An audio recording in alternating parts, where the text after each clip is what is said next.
As the country moved into alert level 3 of the national lockdown, more people made their return to the workplace. And with new regulations in the workplace is not the same as we once knew it. How do we then normalize to our new normal? Clinical Psychologist Stha Ndlovu is here to put things into perspective for us. Sis Stha, thank you so much for joining us. Hi, Vanessa. Thank you so much for having me. Now, Stha, more people have to go back to work with the green light on alert level 3 of the national lockdown. Now, what are some of the psychological implications of staying out of work for such a long period of time and now having to return?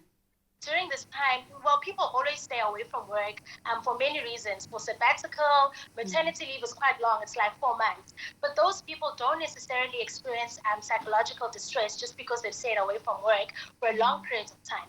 But the distinguishing factor there is the fact that those leaves or those types of staying away from work are voluntary. So people have opted to do that.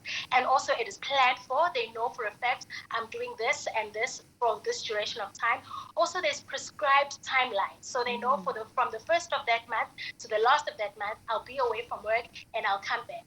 But with lockdown, there's been a lot of uncertainty. People have not known when is it that I'm going back to work, how long is this going to last? That creates a lot of psychological distress. And people may start to experience a lot of anxiety, a lot of fear and excessive worry. They may even experience depressive symptoms. And going back to work, for people now that's level 3, other people may be experiencing a sense of worthlessness, feeling inadequate, feeling incompetent, feeling as though, do I even know what to do anymore because I've been away from work for such a long time?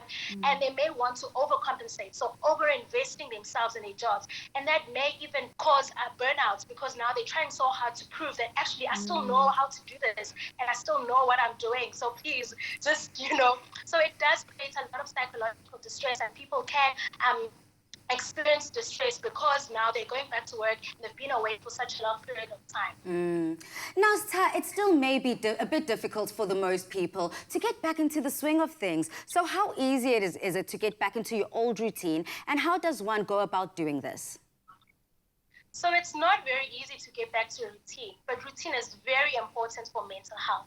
Routine helps you sort of know what exactly is going to happen in a day, and that will help to counteract some feelings of stress and feelings of anxiety. So routine will help us to cope to change and create healthy boundaries. It also reduces stress levels. So slowly easing into a routine will help you create predictable scenarios, and that helps your mind sort of adjust to the change by knowing exactly what's happening in a day. So it's important that, as difficult as it is to get back to a routine straight away, but slowly ease into it so that it helps you feel better and feel more competent in what you're doing. Now, looking at the employers, how can an employer ensure that they alleviate fears and concerns around health and safety? I think it helps if we adhere to the recommendations given by health authorities and the government. So what we know about social distancing, hand hygiene, sanitizing, and all those things. But it's very important that employers communicate with their employees. It's important to communicate what precautions have been put in place so that employers feel safe enough and feel that their lives are being taken into consideration.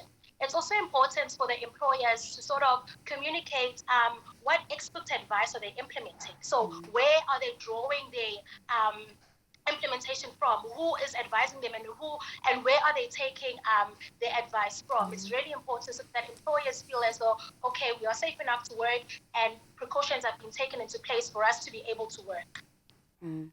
So what are the social implications of new regulations, and how do these impact on people's behaviors and interactions in the workplace? And then, on another note, on their productivity?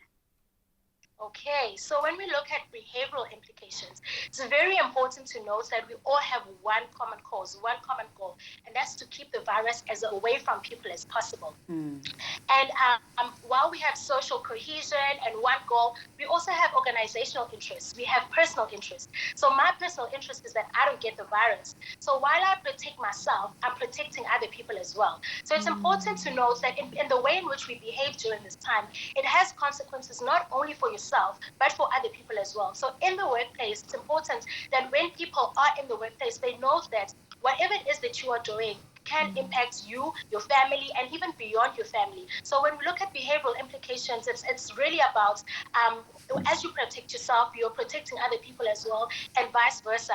And also when we speak about productivity, it's important to note that with the amount of anxiety that everybody is experiencing, productivity may not be as optimal as it been in the past. But it's important to try and ease yourself into your job and into your daily routine and everything that you've been doing prior to the lockdown. So then, Doc, on a very practical note, if someone right now is experiencing this, and I'm sure a lot of people in the country right now identify with everything and every point you've mentioned, how then do we navigate? How then do we work through all of this and find ourselves embracing the new normal?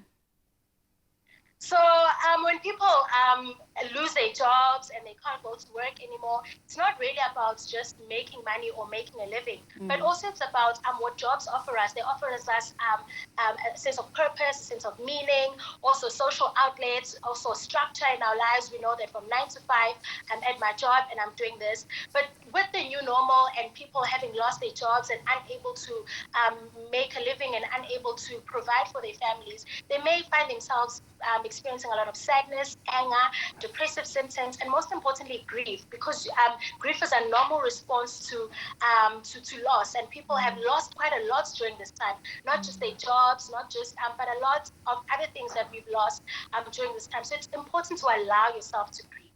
We are going through a collective loss where we've lost jobs, we've lost a sense of mobility, we've lost a sense of independence where you can do what you want when you want to do it. So allow yourself to grieve. Face your feelings. Don't run away from what you're experiencing. Face your feelings and allow yourself to experience your feelings. Also give yourself time to adjust. These are really unprecedented times. We've never really been prepared enough for this. We've never been prepared for this new normal. So allow yourself a bit of time to adjust to what is happening. Also, it's important to reach out for support. Sometimes people feel as though they're not coping. It's too much for them. It's overwhelming. It's important to reach out for support and try to get support wherever possible. Thank you so much, Stha, for breaking that down for us. And more importantly, in that last note, I'm sure a lot of people were helped and taking your advice moving forward. Thank you so much, Stha. Thank you so much, Palesa and Afternoon Express. Bye. Cheers.